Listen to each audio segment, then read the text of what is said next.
promediando en mitad del programa, pasando la mitad del programa, tenemos 2 horitas más por delante y como lo prometimos, tenemos en línea ya nuestro amigo de la casa, el licenciado Marcos Peralta, que es economista y egresado de la Universidad Nacional de General Sarmiento. Muy buenos días. Muy buenos días, Marcos. Buenos días, Macarena. Todo muy bien. Saludo para tu audiencia, para tu equipo. Un gusto compartir con ustedes esta mañana. Muchas gracias, el gusto es nuestro, Marcos.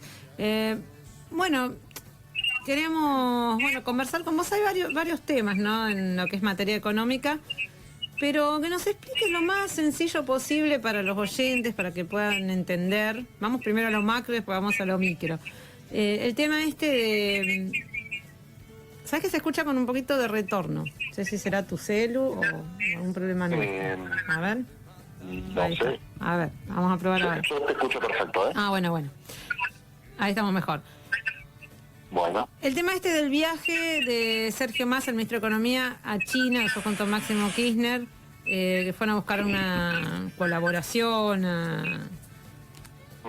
A pasar la gorra, ¿no? A China. A ver, que nos cuentes un poco, a ver de qué se trata de eso. Sí, bueno, me parece ponerlo en contexto, digamos, después podemos analizar particularmente lo que es el swap, digamos, que se anunció ayer, digamos, cercano a los 18.000 millones de dólares. Sí. Pero bueno, el contexto en el cual se da esta negociación es bien particular, ¿no? De este problema recurrente de los últimos tiempos que está teniendo la Argentina, que son las escasas reservas en dólares. ¿Sí? Sí. Este problema se evidencia realmente por muchos aspectos, ¿sí? En todo lo ancho del país y digamos, y a lo largo, porque, bueno, por ejemplo, ayer estábamos escuchando el anuncio que realizó el Banco Central, que señala que solo podrán acceder al 40% de los montos de deuda pendientes a vencer las provincias. ¿Sí? Y que, bueno, Schiaretti, Sanz, en Salta, bueno, ya anunciaron que van a judicializar esta medida, sí, que, bueno, es una medida desesperada del Banco Central, en el sentido de que ya habían asumido esos compromisos con las provincias para financiar sus deudas en dólares, pero bueno, ahora le están diciendo que el 60% deberá ser refinanciado y afrontado con dólares propios de las jurisdicciones, o sea, propios de las provincias. Y este es uno de los aspectos, algunos de los problemas, los síntomas que genera una economía sin dólares, ¿sí?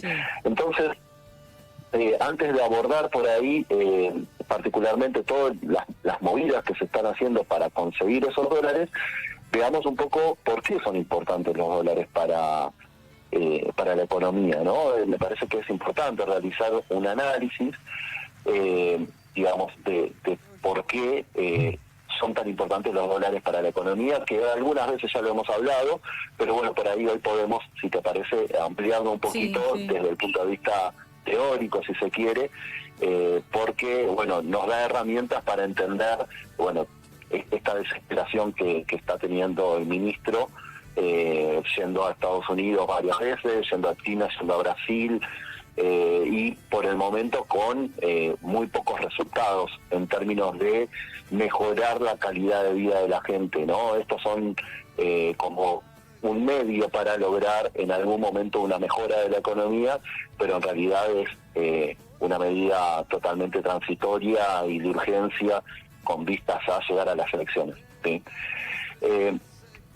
Yendo digamos, a la importancia de los dólares para la economía, las tenencias en dólares por parte de ciudadanos se computa como formación de activos externos, ¿sí? Si vos comprás un dólar, ya sea blue, ya sea si podés acceder al oficial, a estos $200 que cada vez menos se puede conseguir, eso se computa como fuga de capitales, ¿sí? O sea, vos así lo tengas en el exterior o tengas esos dólares abajo del colchón, ¿sí? Esos depósitos son fuga de capitales, ¿sí? Formación de activos externos. Lo que muchos buscan con esa dolarización de sus ahorros es ni más ni menos que reservar el valor de sus activos, y frente a la creciente inflación registrada en la Argentina.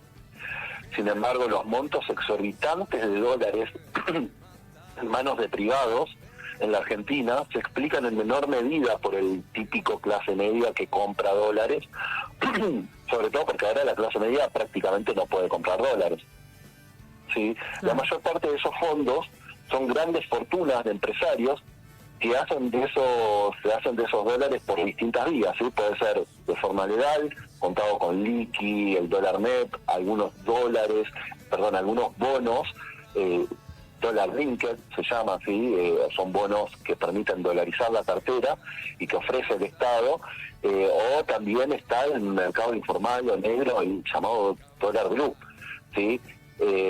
La última cifra disponible indica que hay más de 279.000 millones de dólares en manos de privados argentinos, ¿sí?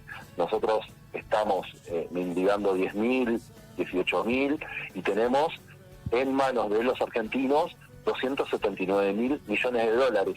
Escuchaba en estos días, es muchísima cantidad de dinero, y escuchaba en estos días que sacando Estados Unidos, la Argentina es el país que cuenta con mayor cantidad de dólares en su cartera, sí, por parte de los ciudadanos argentinos que por ahí tienen bienes en el exterior, que tienen alguna propiedad, que tienen alguna inversión en el exterior y que tienen sus ahorros y las ganancias de sus empresas dolarizadas, ¿no? Claro. Otro de los, mecanismos o de los sectores que manejan una gran cantidad de dólares es el sector financiero, ¿sí? La banca privada, que tiene numerosos mecanismos por los cuales no solo se pueden llevar sus ganancias, sino que además las pueden valorizar, las pueden engordar, las ganancias que obtienen, y hacerlas crecer antes de definitivamente sacarlas del sistema y llevárselo o abajo del colchón o a paraísos fiscales, a distintos mecanismos que hay para hacerse de formación de activos en el exterior, ¿no? De sacarlos de la Argentina. Un mecanismo, bastante que se utilizó mucho, y que fue el mecanismo estrella para esta formación de activos en el exterior, fue, no sé si te acordás, las famosas LELIQs, sí, que te permitían en la época de Macri, tener un retorno en pesos muy, muy importante, y estaba el tipo de cambio más o menos planchado, entonces eso te permitía tener ganancias en dólares. Compraban pesos con sus dólares, lo valorizaban esos pesos con el LELIQ, les daba un margen de ganancia, con ese margen de ganancia, más el capital, compraban mucho más dólares que los que originalmente habían depositado. Y sin ninguna restricción para el flujo de capitales con el exterior, salían todos esos gran cantidad de dólares de la economía. Seguramente muchos de esos dólares que entraron por vía del endeudamiento con el Fondo Monetario Internacional tuvieron este mecanismo como para sacar esos dólares de la economía. Actualmente también hay algunos mecanismos como para hacerse de esos dólares y sacarlos de la economía. Durante la gestión de Guzmán se ofrecieron bonos, por ejemplo, estos bonos que salían a ofrecer cuando hacían temblar el blue, que hacían estas corridas cambiarias, que ponen dólares muchísimo, generan esta brecha cambiaria entre el dólar oficial y lo que es el dólar blue. Cuando se realizaban estas corridas, Guzmán salió a ofrecer bonos en dólares para que no compren dólares y compren estos bonos que estaban atados al tipo de cambio en dólar, ¿sí? Y que después te permitían hacerte de los dólares billetes. Era una forma de patear para adelante el problema, pero después esos en algún momento esos bonos tienen su vencimiento y los vuelven a sacar de la economía, ¿sí? O sea, son todas medidas como para paliativas, para adelante, ¿sí? Paliativos para sobrellevar una situación que puede ser traumática, como es una devaluación brusca de la moneda.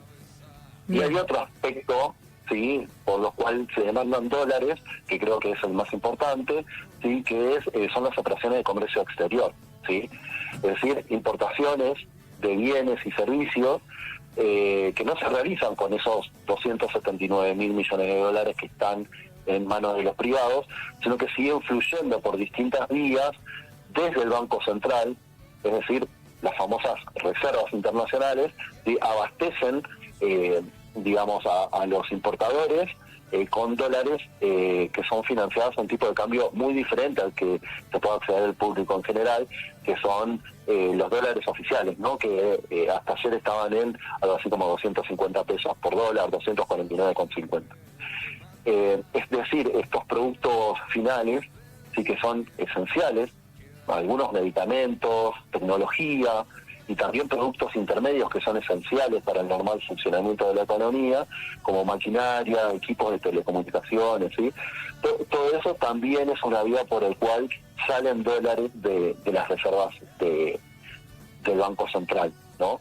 En principio, teniendo en cuenta la importancia de que lleguen esos productos finales a la economía, se podría ver como una buena medida, digamos, financiar para que lleguen herramientas, maquinaria que permita activar la economía, ¿sí? Pero los problemas que se generan con esta situación vienen porque se les dan dólares a estas empresas para que importen, pero después esas ganancias que obtienen con esa financiación y los precios de venta que generan con los productos que generan con esta maquinaria, con estos bienes finales o esos bienes finales, no los venden con el tipo de cambio oficial, sino que los venden al precio del blue o del contado, claro, con liqui. Entonces ahí hacen una diferencia muy importante, y este es uno de los responsables, digamos, este mecanismo de comprar con dólares baratos en el exterior y después vender en la economía argentina con el dólar más caro, que es el del mercado informal o el pequeño mercado blue, digamos, del contado con liqui, y que se generan estas ganancias. Eso es uno de los determinantes de la inflación, ¿sí? Es uno de los aspectos que permite explicar, digamos, la evolución de los precios ligado a, bueno, a estos mecanismos, ¿no? O sea, a mercados muy chiquitos, como ya hablamos, que permiten generar la sensación de que el dólar está a 500 pesos, y bueno, ellos, por más que consiguieron los dólares por la mitad del precio, bueno, dolarizan al blue sus precios, sus costos, ¿no? Y el Estado no genera ningún mecanismo para controlar o poner algún tipo de restricción o decir, bueno, está bien, yo te financio la importación, pero vos abrime los libros de tu empresa, mostrame los costos y justificame el precio de venta que vas a tener para los ciudadanos argentinos. No, bueno, no hay ninguna medida en este sentido, y además está comprobado, digamos, hay datos que si vos vas a ver desagregados, digamos, en qué se usaban los dólares durante la época de Guzmán, por ejemplo, se usaban los dólares para traer bienes finales de lujo, como claro, por ejemplo jets privados, camionetas RAM, bueno, bienes de lujo que quitan recursos a la economía, que quitan herramientas para la economía. Sí, terminan siendo negocios para pocos, para el desarrollo económico, ¿no? Y terminan siendo negocios para unos pocos, para los mismos de siempre. Sí, obviamente, se podrían poner tranquilamente requisitos, controles de precios, claro. y de información de costos, como te digo, pero bueno, hay un manejo discrecional de estos dólares, que son los amigos del poder, ¿sí? Que siempre ganan esta batalla, ¿sí? Sistemáticamente vienen ganando esta batalla por los recursos de la Argentina, y en vez de poner el foco en esta problemática, sí, que realmente es muy importante y que debería estar en el centro del debate de qué se hacen con estos dólares, bueno, Cristina, ¿no? En su última presentación hablaba, ¿no? De decir, bueno, hagamos un pacto para ver qué se hacen con estos dólares, más o menos en este sentido, pero a la vez ella misma festejaba, ¿no? Es decir, en esa parte que dice quién le pagó esas deudas que asumió el Estado y que se defoltearon en el 2001 y que después, bueno, no las podían pagar y que las termina pagando el Estado, y que la pagaron las cucas, sí, que decía se lo pagaron las cucas, ¿no? Decía Cristina, y como si fuera perdón, ¿no? O sea, sé que hay mucha gente que se siente identificada con la vicepresidenta, pero me parece muy poco feliz festejar que esos recursos que tenía el Estado y que tuvo realmente, digamos, como nunca en la historia ingresaron dólares en la época La soja, ¿no? Kirchner primero y el primer mandato de Cristina, ingresaron, sí, sobre todo por justamente China, de nuevo, sí que ahora vamos a ir a lo de China, ingresaron muchísima cantidad de dólares en la economía, eso permitió salarios altos, es verdad, pero hoy estamos con el mismo problema estructural ya casi 20 años después de eso, ¿no? Pero se tomó una nueva deuda, o sea, esa deuda se pagó y Macri tomó una deuda totalmente inmensa y legítima.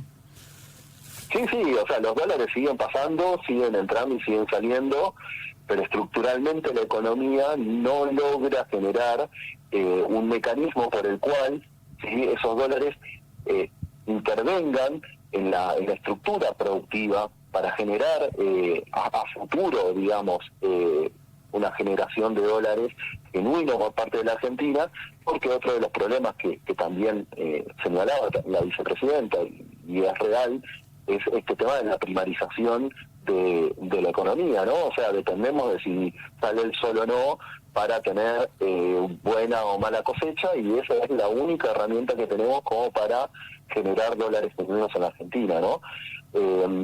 Pero, sin embargo, por ejemplo, recordemos que durante el 2021, ¿sí?, la economía creció, ¿sí? Esto que también venimos hablando, que se generaron, digamos, recursos, y la economía creció un 10,4% durante el 2021, se habla de rebote post pandemia, digamos. En 2022 la economía siguió creciendo un 5,5%, y en todo este periodo se registraron reservas en el Banco Central estimadas en más de 43.000 millones de dólares de saldo comercial positivo, ¿sí?, entre 2020 y 2022. ¿Qué pasó con esos recursos, Macarena? En 2020, 9.243 millones de dólares. En 2021, 7.637 millones de dólares. Y en 2022, 3.850 millones de dólares fueron utilizados por empresas privadas para pagar sus deudas en dólares en el exterior.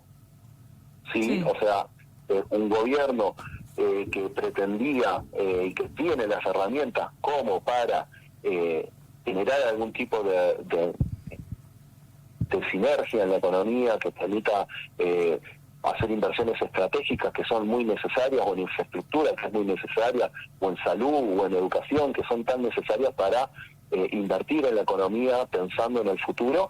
Bueno, se iban para financiar jets privados, camionetas RAM, último modelo, ¿sí? Y hoy, bueno, nos encontramos nuevamente sin un dólar en las reservas del Banco Central. Esto es una sangría sistemática de los recursos de la Argentina, y que es clave a la luz de la cual se pueden entender algunos de los datos de los últimos tiempos, ¿sí? Claro. Como por ejemplo la inflación, bueno, y por ejemplo los viajes alrededor del mundo del Ministro de Economía, sus aliados, en búsqueda frenética, diríamos, de dólares como si fueran aire, ¿sí? Lo cual le permitiría al titular del Palacio de Hacienda, digamos a Massa, bueno, ganar aire, y todavía está en discusión de si se gana el premio máximo que él evidentemente está buscando, que es ser aclamado como candidato a unidad, ¿no? Candidato a unidad. Pero bueno, va a tener que enfrentarse supuestamente, según dicen las encuestas, a un electorado tirado en más de un 60% a la derecha, ¿no? Entre estos tercios que hablaba Cristina también del electorado, ¿no? No, el electorado propio que tampoco lo quiere a Massa. Eso también. Yo no, la verdad no creo, dudo que vaya como precandidato Massa. Bueno, evidentemente él lo está intentando, digamos, un poco todos estos viajes que está haciendo van en ese sentido, ¿sí? En mostrarse como el salvador, como la persona que tiene los mecanismos para lograr dólares, pero la verdad es que cuando vos negociás en una situación de tal fragilidad y que está a vista de todo el mundo la fragilidad que tiene la economía argentina en estos momentos, bueno, tenés muy poca fuerza como para plantarte y decir voy a defender en una negociación mis recursos estratégicos. Claro. Cuando de la otra parte saben que tu necesidad y te van a pedir cada vez más, ¿no? Claro, o sea, que piden a cambio, ahí está el tema. Obviamente. Que se pide a cambio. Exactamente. La primera apuesta de Massa era cerrar con el FMI, ¿sí? Es decir, Estados Unidos y sus aliados, obviamente.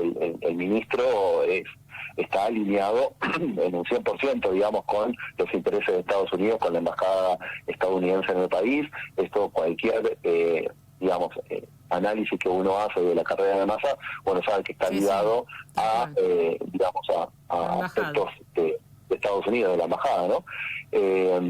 Pero lo que están tratando de lograr, por ejemplo, el FMI tiene previsto, ¿sí?, un vencimiento de 2.700 millones de dólares que hay que pagar el 22 de junio próximo, que es justamente 48 horas antes del vencimiento del plazo para presentar a los y las candidatas para las próximas elecciones. Es decir, se están jugando ahí al filo del cierre de listas, ver si pueden cumplir o entrar en default con el FMI, ¿no?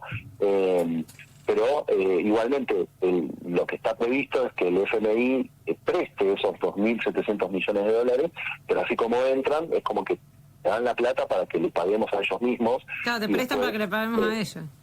Exactamente. Claro, y nos seguimos endeudados. Exactamente.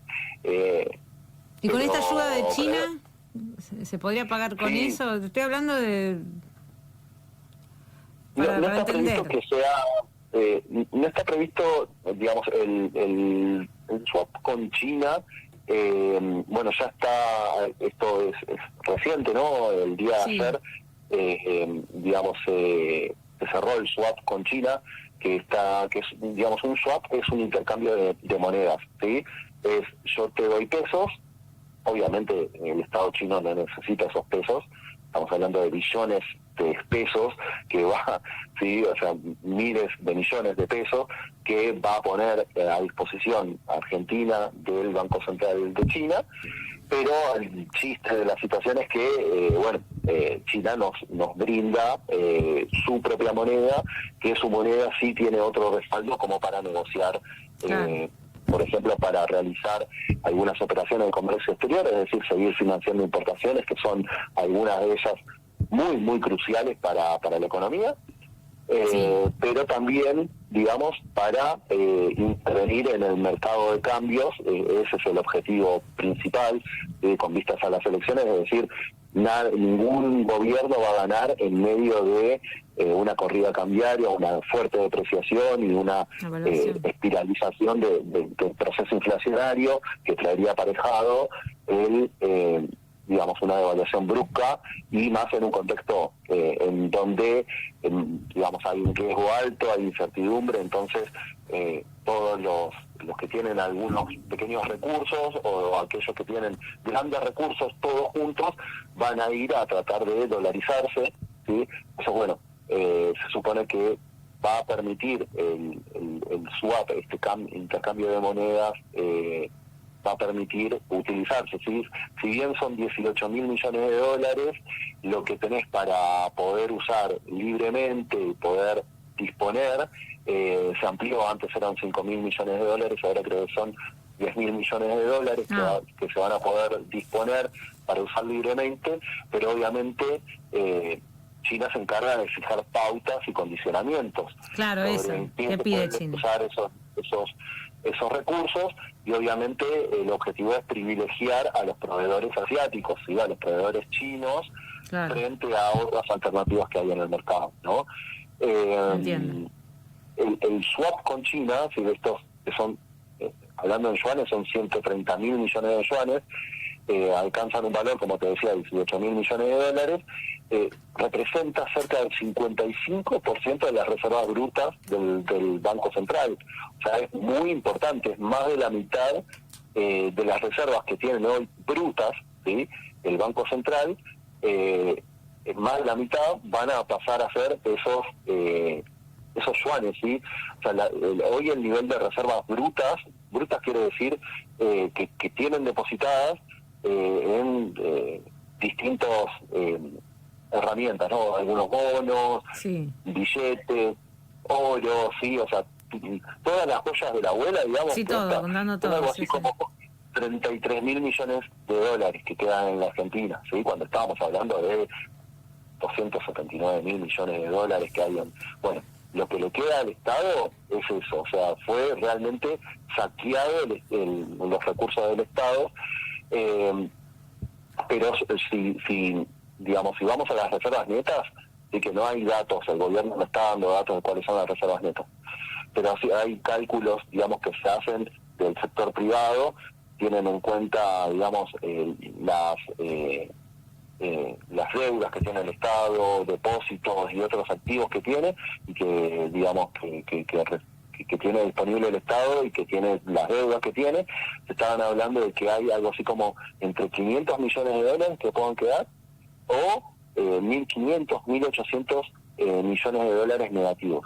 Es decir, que el Banco Central está actualmente con deudas y está en términos negativos. Sí, o La sea que este Argentina préstamo en sí, por lo menos a corto plazo, es un alivio.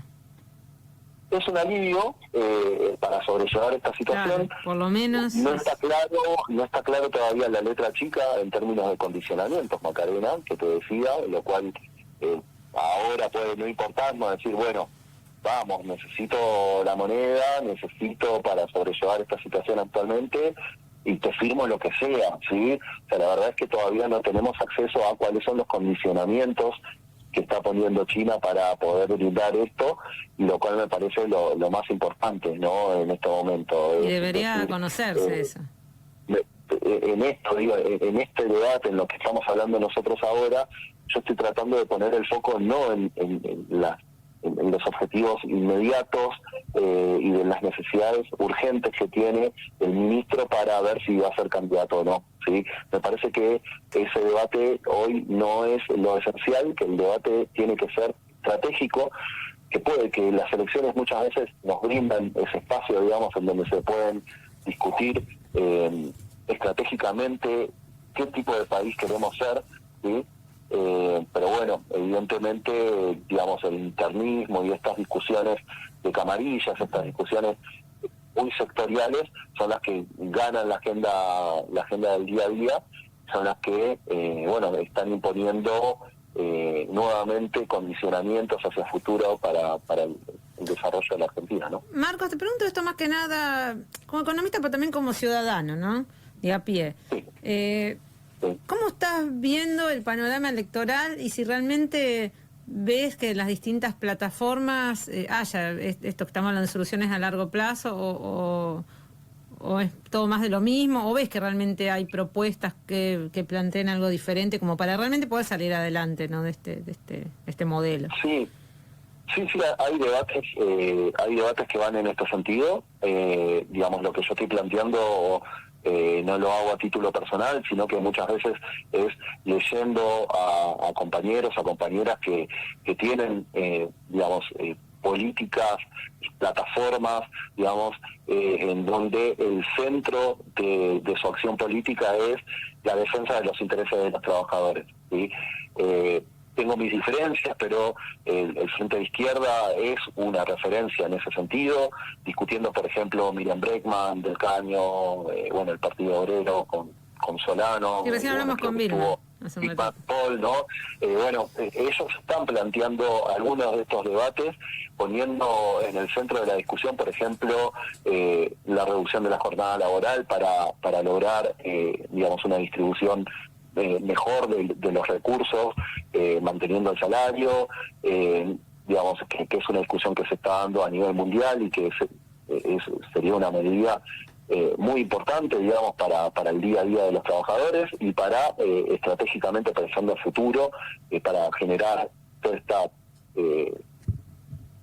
sinergia positiva que genera que los trabajadores cobren bien, ¿sí? Si los trabajadores cobran bien, eso genera consumo y el consumo genera producción y la producción necesita de inversiones. ¿sí? Entonces ahí tenemos inversiones que se pueden hacer para abastecer ese consumo y generar esta sinergia positiva que es tan necesaria para la economía, poniendo en el centro de las necesidades, digamos, los intereses de los trabajadores, ¿no? Bueno, vos ya lo sabés, tú compartiste ahí con Sebastián Chirino, que también, digamos, la tendencia, digamos, el Partido Obrero disidente con Altamira y demás, con Ramal sobre todo, con política obrera, que bueno, que ellos tienen también un análisis muy interesante sobre cómo está actualmente el Estado, digamos, en esta situación, prácticamente desangrado y proponiendo alternativas, de nuevo, ¿no?, centradas en los intereses de los trabajadores, que me parece que va por ese lado, ¿sí? Un poco la salida de esta situación, ¿sí? Y creo que es terriblemente importante, digamos, no sé qué, digamos, creo que es crucial, creo que es incluso una cuestión, te diría, Macarena, de vida o muerte para muchísimas personas, que discutamos entre los trabajadores cuáles son las políticas que verdaderamente necesitamos, ¿sí? No discutir reformas laborales, quita de derechos, ¿no? Nada, eso es lo que yo sacarnos más recursos, abriendo totalmente la economía, ¿no? Todas estas medidas que se escuchan en la tele, en la radio, ¿no? Claro, te escucho y digo, qué difícil porque como que se está de alguna manera también, bueno, los medios hegemónicos, todo el aparato, ¿no? Que son los conglomerados del poder, ¿no? Cómo van llevando pone un poco donde le gusta, ¿no? Sí. No, pero aparte ese descontento que es real, porque hay un descontento. Estaba yo viendo acá algunas encuestas, y es lo que más allá de las encuestas, porque las encuestas también pueden mentir, ¿no? Pues tienden a favorecer a quien paga la encuesta. Pero también uno hablando en la calle, caminando, el barrio, uno nota que hay cierta, más que nada en la juventud, un descreimiento de la política, ¿no? Macarena, estamos hablando de que en mayo la inflación va a ser cercana al 8,5%, ya va a ser muy parecida a la inflación que hubo en abril, ¿sí? Y los salarios no aumentan, tenemos una inflación en los últimos 12 meses por encima del 118%, entonces, ¿cómo no van a estar descontentos los jóvenes? ¿Qué alegría pueden tener pensando en una economía futuro en donde ya están endeudados a más de 100 años? O sea, hay generaciones, 2, 3 generaciones para adelante que van a tener que pagar deuda y que todavía no sabemos cómo estamos produciendo, no tenemos una estrategia productiva para el mediano plazo. Entonces es totalmente lógico que los chicos y las chicas estén enojados y tengan bronca. Históricamente esa bronca, digamos, esa rebeldía era canalizada, no sé, por la izquierda, una remera del Che Guevara, ¿no? El Che Guevara como exponente, digamos, de rebeldía, incluso nada, me río porque me acuerdo de que este personaje Milei, digamos, que decía que eran superiores estéticamente a la izquierda, y me estoy acordando, digo, no, nada, las fotos de Che Guevara eran mucho más cancheros, mucho más icónicos, digamos, que Milei, ¿no? Me estaba acordando de eso, pero digo, en todos los aspectos, digamos, de frustración de los jóvenes, siempre la izquierda, digamos, canalizaba eso después del, 19 y 20 de diciembre, digamos, del cual nada, yo soy un exponente, digamos, de en ese momento era un adolescente y veíamos los problemas, digamos, y uno empezaba a entender política, defendiendo sus derechos, digamos, defendiendo la educación pública, por ejemplo, oponiéndonos a López Murphy, ¿te acordás? Y sus medidas, digamos. Yo empecé a militar o empecé a entender de política, digamos, defendiendo eso como una cuestión vital. Hoy en día, la verdad es que está mucho más difícil poder llegar y poder pensar críticamente y tener información certera, digamos, que nos permita pensar críticamente cuando nos están bombardeando con información, fake news, generando este sentido común, ¿sí? De que, bueno, la rebeldía... no, lo que pasa... no tiene nada que ver con la rebeldía, siquiera. A mí me dicen, ¿no? no, o sea, porque... a mí me dicen a veces no, pero no es tan así, a veces uno también queriéndolo contradecirlo termina inflando de alguna manera, pero uno tampoco se puede tapar la realidad. Yo veo, el otro día estaba mirando un canal de YouTube de un chico, no sé, tenía 20 años, un chico que estaba en el canal, que conducía el canal, lo estaba entrevistando a Ramiro Marra y tenía más o menos 40.000, 50.000 personas que estaban mirando en el momento y diciéndole cosas positivas a Ramiro Marra, y eran todos, por lo que se veía, eran personas muy jóvenes. Entonces uno dice, no, esto existe, esto pasa. Ahora, si el canal es pago, si está bancado, eso ya la verdad no lo sabría, no lo podría asegurar si es algo espontáneo, pero que tienen seguidores, que se manejan mucho en las redes, que hay algo que se nos está escapando, digo yo. Hay una parte que se nos está escapando, y quizás esto es una crítica que yo tengo hacia la izquierda, no es mi opinión personal, pero que en algún punto también la izquierda tomó algunas consignas de la Agenda 2030, que son las mismas élites mundiales, y que esto también choca contra los deseos de la mayoría.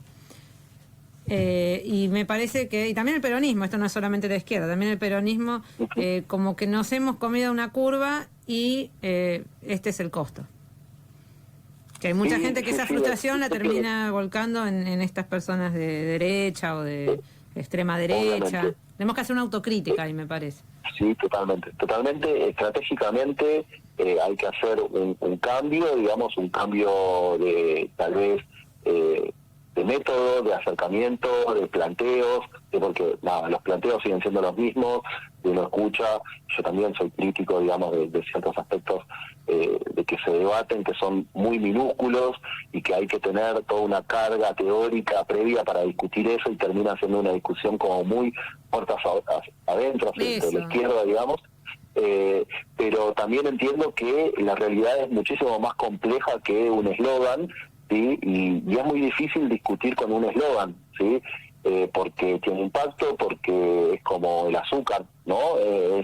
Tiene un impacto rápido, fuerte, potente, y además te bombardean todo el tiempo en las redes sociales. Yo creo que es realmente un problema, digamos, que salió a la luz, por ejemplo, con lo de Cambridge Analytica.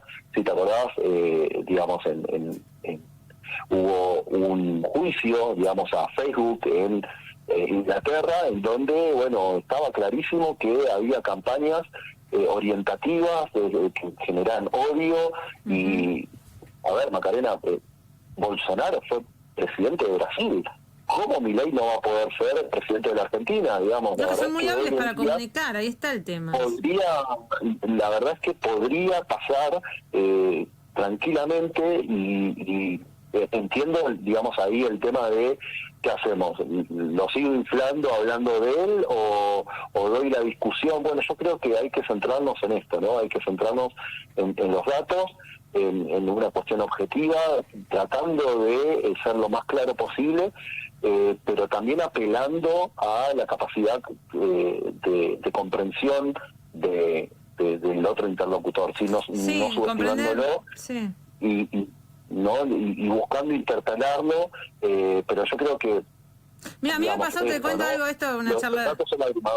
Me pasó a mí hace poquito, que yo siempre, bueno, en estos programas muchas veces hablábamos de este tema de los trabajadores, la situación de informalidad, y en un momento tocamos el tema de los trabajadores de las aplicaciones, de las condiciones laborales, ¿no? Entonces cuando yo subo todos los videos a YouTube, a nuestro canal, pasamos el chivo para que se suscriba a nuestro canal de YouTube.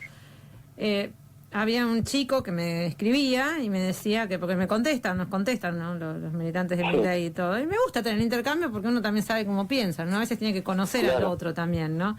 Totalmente. Y decía, no, pero también ustedes con esos mensajes zurdos, ¿no? Como, porque, ¿qué sabés vos? Lo que yo necesito para trabajar, yo justamente necesito eso, yo quiero trabajar por mi cuenta, como que me explicaba.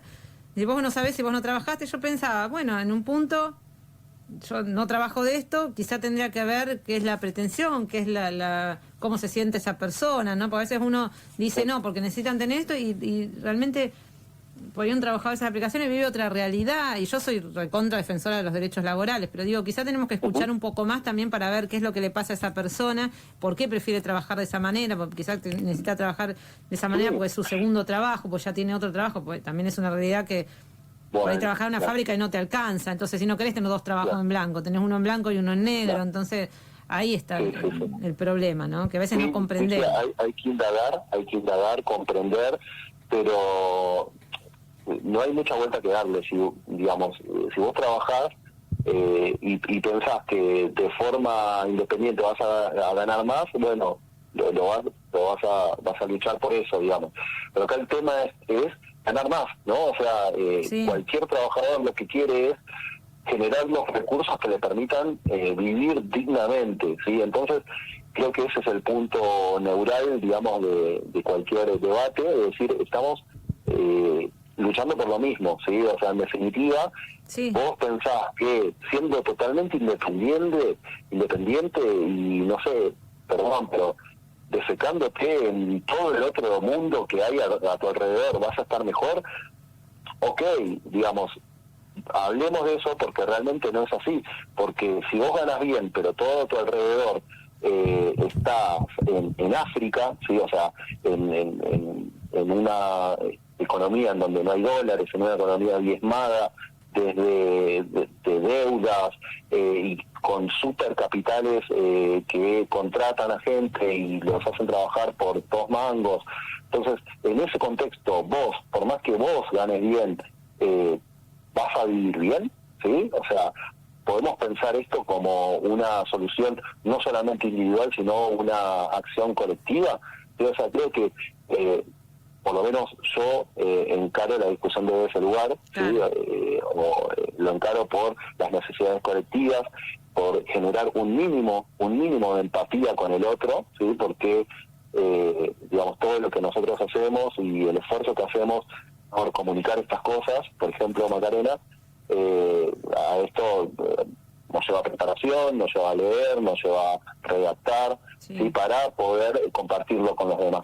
Bueno, el motor que nos impulsa a hacer estas cosas es que queremos estar bien nosotros y queremos que esté bien en nuestra comunidad y queremos que nuestros vecinos estén bien, porque eso genera de nuevo esta sinergia positiva de que la vida mejora y la educación nos lleva a mejores condiciones de vida, ¿no? Y los mejores salarios nos llevan a pensamiento crítico y tener fuerza para poder no solamente trabajar, sino estudiar, todas cosas positivas que se generan cuando pensamos esto, no desde la salida individual, porque tengo muy poca fuerza yo solo, lo que necesito es aliarme, digamos, con personas que tengan la misma problemática que yo y que entre todos podamos tener una posición política independiente, ¿sí?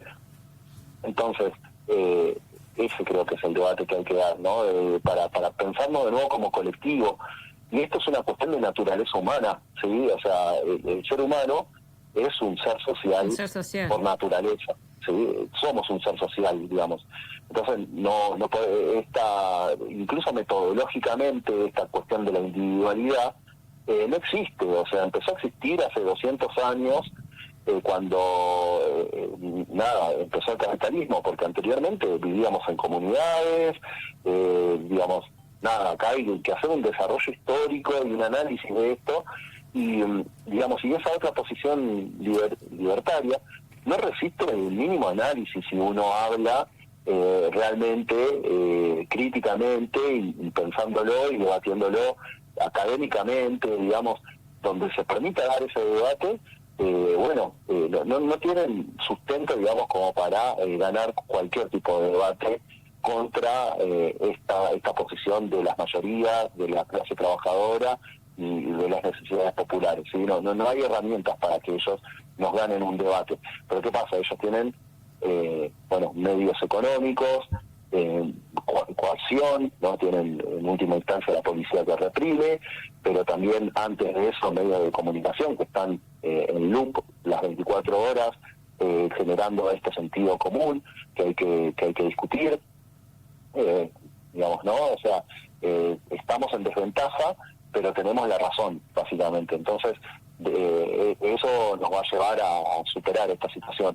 Pero más tarde que temprano vamos a salir de esta situación y en definitiva la victoria final es nuestra, Macarena, así que nada, quedémonos Bueno, ojalá sea así tal cual decís, siempre trabajamos en eso, ¿no? Porque la verdad que, como bien decís, lo que nos mueve, al menos a nosotros, es la búsqueda de la verdad, la búsqueda de... Más que nada, no la verdad como pensamiento único, sino que siempre lo que le decimos a nuestros oyentes es que razonen por sus propios medios, que busquen información, que se informen, que la ignorancia es el peor enemigo que podemos tener, que no nos dejemos llevar esto por estos estereotipos donde te muestran, no sé, el piquetero como el malo, el que está pidiendo, como el que está en situación de calle como lo peor de lo peor y que hay que sacarlos y que atentan contra los buenos vecinos. No, somos parte de lo mismo y si hay alguien en situación de calle es un problema. Y es un problema que esa persona no tiene que estar ahí, que no tiene que estar padeciendo eso. Que si tiene una enfermedad hay que ayudarlo, que si tiene una adicción hay que buscar un lugar donde se pueda recuperar, donde no me parece que es lo que nos hace seres humanos, ¿no? Sobre todo. Así que tenemos que hacer el corte porque ya se nos hicieron las 12. La verdad que es un gusto siempre hablar con vos, Marcos, y bueno, te invitamos para cuando quieras venir, siempre, te esperamos acá en la FM Crisol. Bueno, muchísimas gracias, Macarena, a vos y a todo tu equipo por el espacio y bueno, y a seguir trabajando críticamente que hay mucho por hacer, ¿no? Así es. Muchísimas gracias, Marco, que tengas un excelente fin de semana. Igualmente, Macarena, saludos. Saludos. Hasta la próxima. Bueno, estamos